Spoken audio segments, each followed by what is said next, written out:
Welcome to episode 301 of the Postal Hub podcast. I'm Ian Kerr. My special guests in this episode are David Spottiswood from Hurricane and Cyril McGrane, Director of International Trade at Unpost.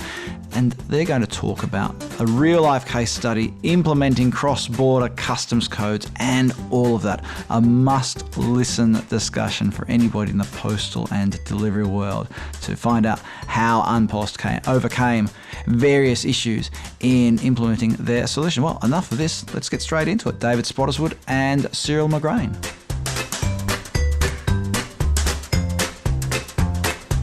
I'm joined by David Spottiswood from Hurricane and Cyril McGrane from Unpost. We're going to get to Cyril in just a moment. But David, first of all, to you, cross-border trade, data, all the things we've been talking about over the last couple of years. Can you give us a snapshot of what's happening in the industry and what are some of the, I mean, we've just had a deadline that's passed. Yeah. What's happening? Yeah, no, I mean, it's as we've talked before, and as we're sitting in a conference today and the whole talk is around data. And without sounding terribly boring, data is king now. And I think, one of the things that's key is, we work, as you know, very closely with the Post to make sure that the data is accurate and timely, et cetera, et cetera. But one of the things that's become absolutely key in everybody's minds is it's not all these deadlines that are happening. It's not deadlines like Stop Act. It's not deadlines like ICS2. It's not, and I'll touch on that in a second. But it's the requirement for data, right? Because governments and institutions want to know what's moving around the world. They want to know what's coming in and out of the country. And I think Cyril will touch on this, and the governments want to collect money, right, on cross-border trade. And it's as simple as that in that sense. So, and we can't just say e-commerce isn't so small it can be ignored by governments anymore, is it? No. And I think that's been the game changer is, in the old days, and I'll talk about the old days quickly, is, when it was B2B, it was quite easy. You knew who was sending what to who. And you can levy the right sort of duties and taxes against that. Today, you have no idea. And I think somebody in one of the customs authorities said to me, in one country, they're processing upwards of 500,000 shipments in a day. Well, you're not going to do that and check the data on that manually. So you've got to have systems. Now, Cyril, you've been living through this. I have. Ian, yes, I've been living through it for the last 3-4 years, 2 years before and then 2 years since. And it's probably the biggest single change that I've seen in the postal industry. And it's been very much that move from shipping packets and parcels and not necessarily being concerned about what's inside the box. And this time around being very concerned because exactly as David says, it's all about the data on those items in the box and getting it right. And it's a seismic change. We've had to have brand new systems, infrastructure, warehousing in place to handle all of these changes. But it's day in, day out. It's hard yards, and it's absolutely about the quality of the data. And it's bringing people and posts who maybe weren't as up to speed on that journey with you. Ireland is well recognised as having been an early adopter, if I'm putting it politely, for the changes that came about. We've learned through that journey.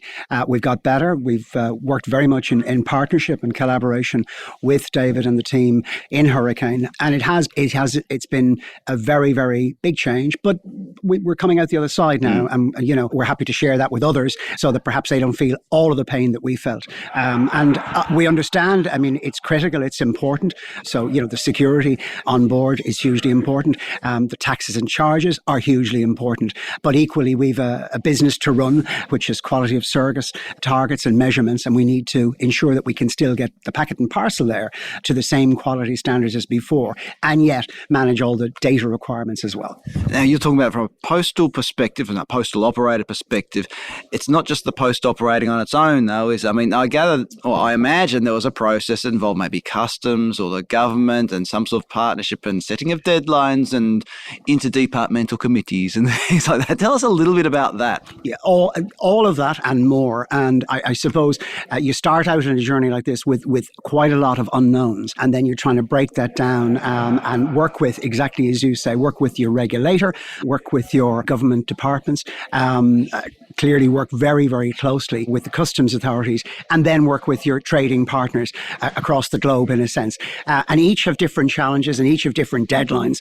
And it's taking people through that and explaining, I suppose, in a sense, particularly with the stakeholders, what's different about Post. And essentially what's different about Post for the most part is that it's a C2C transaction, which you don't necessarily own from cradle to grave in the way that perhaps a logistics or a courier company may. And in not doing that, the idea that somebody in Ireland would be able to find the person in Idaho who'd walked into a post office and who mightn't have got the data set right, that's quite a challenge on that one single item. But that one single item might be a very special gift. It might be over the de minimis or gift relief threshold, but it's very special, very important that they get it on time to Ireland. And the notion that they would perhaps have to try to know what a tariff code is and what that means and why a shirt could be made of cotton or it could be made of polyester, it could be made of linen. We can't expect them to know that. So we've got to do that smart stuff with our partners, with Hurricane, in the background to make that seamless, to make the journey seamless, which it should be. But those wrinkles, we're trying to take all of those wrinkles out now,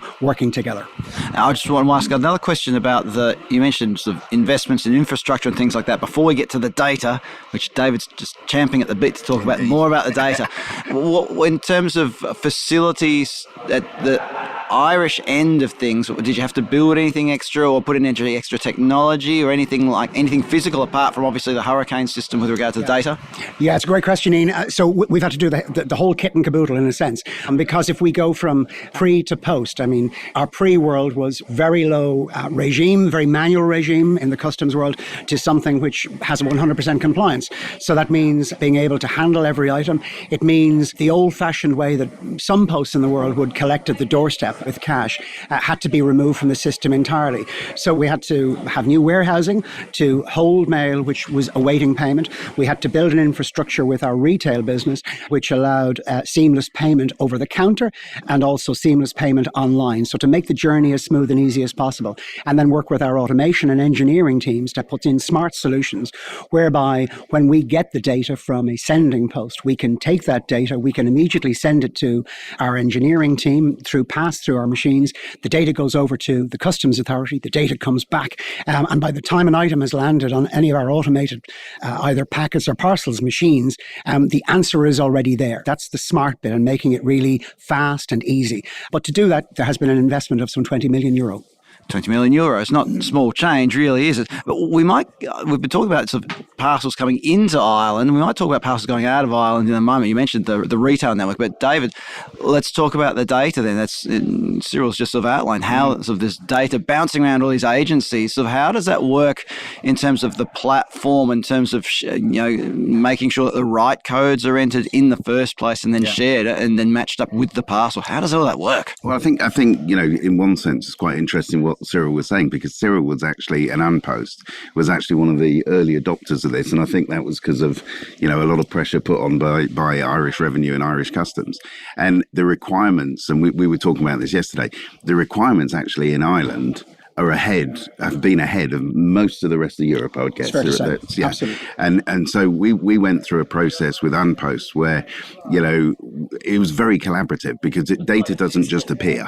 Right, whatever platform you have, whatever you put in, you've got to mine, and you've got to get to a level of quality that's acceptable to the post, but also to customs, right? And that just doesn't happen overnight. So I think with Unpost, and I forget now, but I think we used to, when we started first working with you, I think 3 years ago, 4 years ago, something like that, it was literally every week we were going through line by line by line of the data that they were being given by their customers or receiving from other posts. And we were mining that to make sure that we got to a level of accuracy that was comfortable for Unpost. But the journey's not finished, right? Because it's an ongoing thing. It's always an ongoing thing.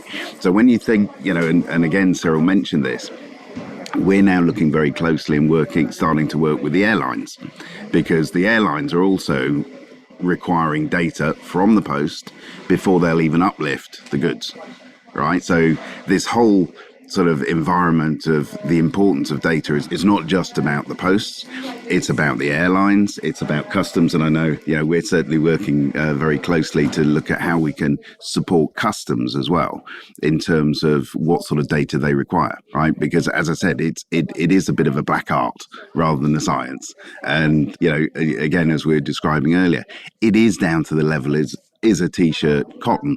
Is it in Ireland, and you know this better than me probably, but, is it adult clothing or children's clothing? I think we had an issue around, chocolate and Easter eggs last year. It really is down to a level milk content. Milk content, yeah, that sort of stuff. But that all happens through a process. Right. And what we're also doing now, because you touch on this very well, it's about the post. It's about the retail counters. So it's about you, Ian, going into a post office. And instead of saying, here's a gift, you've now got to describe it. Right. You've got to have the right HS code, customs code on it.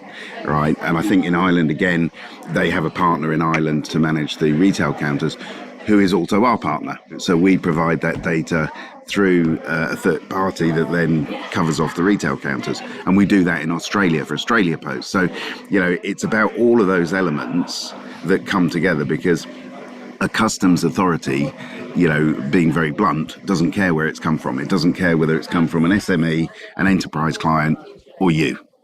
The data's got to be correct. It's a bit of a jigsaw, but it only works if all parties collaborate very well. And I think that's what's happened very well with the Ampost team and the Hurricane team.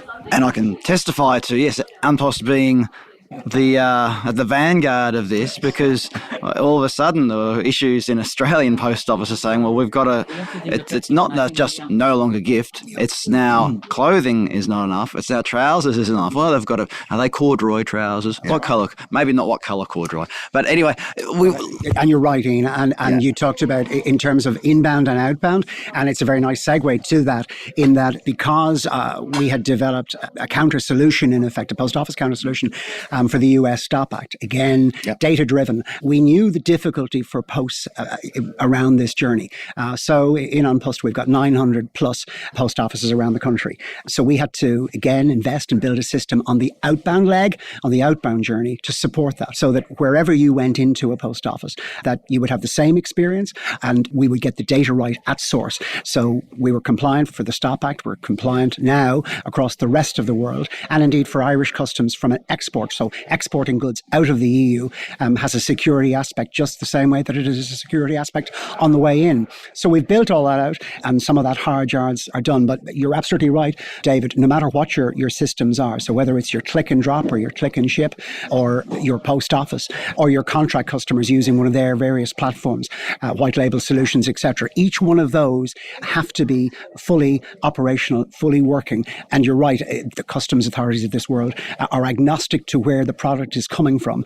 All they're concerned about is the data accurate every single time. And I suppose posts don't want those parcels coming back either. A parcel incorrectly declared or lodged, you don't want it coming back because you're not really set up for it. Not set up for it, but and we always talk in Ireland about, there is a customer at the end of every transit and every transaction, in a sense. And not only do the posts not want it, but if you're the customer who's on the back end of that experience, what are you likely to do? And say, what you're likely to do is be turned off by the experience and say, I'm not using that again. And so for us, it's been, saying, it's the data, yes, but let's always think about the customer. Let's put the customer at the center of this discussion. What would it feel like for them, and what should they get? And they should never have an item returned. They should be getting that item, and we should make it as easy for them to get the item as possible. And I think Cyril makes a really good point here is, yes, we're about the data, but we're not. We're about customer experience, right? And the whole principle about getting the data right is that the end customer is not going to be, faced with surprises, not going to have returns, not going to have, problems with their shipment or whatever. It should be a seamless process. And the data is one element in what a post does. It's now become a very important element, but we shouldn't forget that, the retention of customer is all about the whole thing coming together in the experience. And I think, from our point of view, in what we try and do is, at every touch point that we can support a smooth process of that shipment from a data point of view is important. To the customer, they don't care about the data. right? If I probably not at this conference, but if I talk to the general public and say, you need to put in an HS code for a cotton t-shirt, they'll look at me as if I'm from Planet Zog, and they shouldn't have to, because that's really, where we come in as a partnership. And be assured, everybody, David isn't from the Planet Zog. But Cyril just mentioned before about how parcels don't just come in one way anymore in a postal network. They might be coming over the counter. They might be started online, finished in store. There might be contract. So I might start with you, David. How do you sort of make sure, you're talking about the customer experience, how do you make sure the customer experience is good no matter what way you're going about it? Well, I think this is where the industry has changed, right? Because, if I go back to my days when I was at DHL, we always had to do data because we were a commercial company. It was a requirement from customs, and therefore, the whole piece around, making sure that the shipment was what we used to call complete was always in our DNA, because that's what we grew up with. I think if you look at the posts, probably over the last 9 years, it's become more and more and more important. So therefore, you see that sort of requirement coming into that process. If you look at the freight forwarders and where posts also collaborate with airlines and freight forwarders, etc., there is no channel that you don't need to have complete data anymore. So I think whatever the mode of transport, whatever the injection point, absolutely, the requirements are the same. And if you look, what I find interesting at the moment is, and we said we'd touch on this, is ICS2, because ICS1 was kind of very much on the posts, to be blunt, that the data had to be there. ICS2 is also the carrier. So it's also the airline. So if you look at what's going on in the media, even this morning, one of the airlines put out a post on LinkedIn about they need to have complete data or they will not uplift. And it's not because they don't want to, it's because they're not allowed to. Right. So this is where the regulation starts to touch whatever channel or mode of transport. The rules are becoming common for everybody, which I think is a good thing. Absolutely. Because then you get a standard. Whereas before it was kind of, if I have to do that there, well, I'll go and use something else. And now you've got a common standard that's coming into play. And I don't think, and this again is just my view, but I don't think this is a scary thing. I really don't. I think this is a really good thing for the industry, because then you can start to create a transparency that, it, again, coming back to what Cyril says, that will benefit the customer, right? And that's, for me, that's the important bit. Now, Cyril, earlier you talked about sort of engaging multiple stakeholders, and I suppose there has to be collaboration, for want of a better word, between postal operators as well, because we're talking about parcels in the postal stream. So can you just share a little bit about any of the conversations or sort of how that was managed, I suppose? Absolutely. So like you've been finding, and it's well recognised, and the Brexit factor was huge in that Ireland was affected very seriously to an extent beyond other countries across Europe. So for us, that engagement with other posts was critical, and we would have built a series of communications about what the changes were, what we could do for other posts, what we were building out in terms of solutions, and the background that doesn't affect everybody, but the very big details behind what is a H6 or a H7 or a H1 declaration, what requires 10 digits, what requires 6 digits, what requires 8 digits, all of that science that's happening in the background, to explain to other posts what it's about, what happens if it isn't right, what we can do together. So either communications that we sent out using partners like through IPC or Post Europe, and then equally running series of one-to-one engagements. So we would have done early morning, late night calls with Australia, with the guys in New Zealand, USPS, the guys there, posts right across the world to share, inform, educate, and work together and sort of say, look, we're sorry that you're going to feel a certain amount of pain here, but we're going to work together. And and we're going to get better as a result of that. And, I agree with David that we're close to a time when there is a defined standard and everybody is on the same place. So no matter who you go to, that's the acceptable level of data requirements. And that's a good thing. It's a good thing. And I think it's interesting because, again, from my background, coming from an integrator, when we started Hurricane, and one of the ambitions that I had 7 years ago, that we started to become the data highway for the postal industry. And if I look back 7 years, we're not there yet.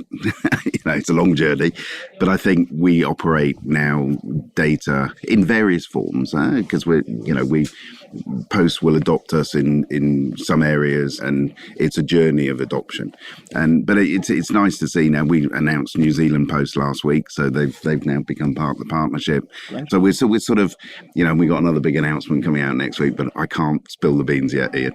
But it means that we're pretty much starting to operate with all the posts in all major geographies. The only area we're not operating at the moment is South America, but that'll change fairly soon. And that's about supporting that standard that I've talked about and Cyril talked about, so that you have a commonality, because that also keeps customs happy.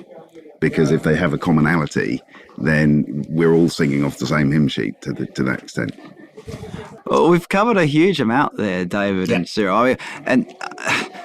We're in an environment, as you said, where non-compliance is no longer an option, especially if you're not going to get airlift out of the airlines if you don't comply, and your parcel is going to be rejected by Cyril personally if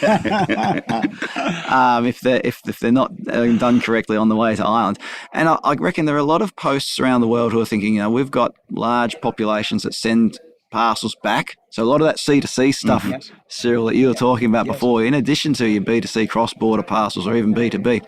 So it's hugely relevant. David, if people want to find out more, what should they do? Yeah, I think two things. Go to the Hurricane website, give me a call. I'm always available to talk through.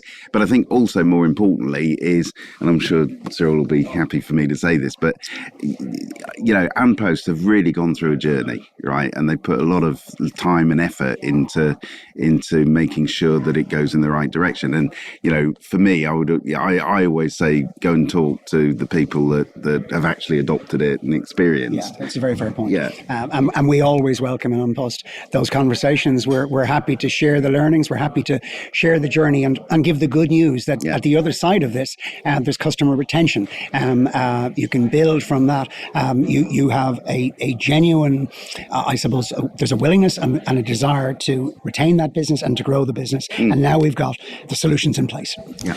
I'll put a link to the Hurricane website on thepostalhub.com, and of course I'll list Cyril's mobile phone number there. Just kidding, I'll put David's there instead. So go to thepostalhub.com if you're not already there, and look for the episode page. You'll see the links to Hurricane's website there. David Spottiswood, Cyril McGrane, thank you. Cyril from Post, of course. Thank you very much for joining us on the Postal Hub podcast today. Thank you. Thanks a lot. Cheers. Thanks.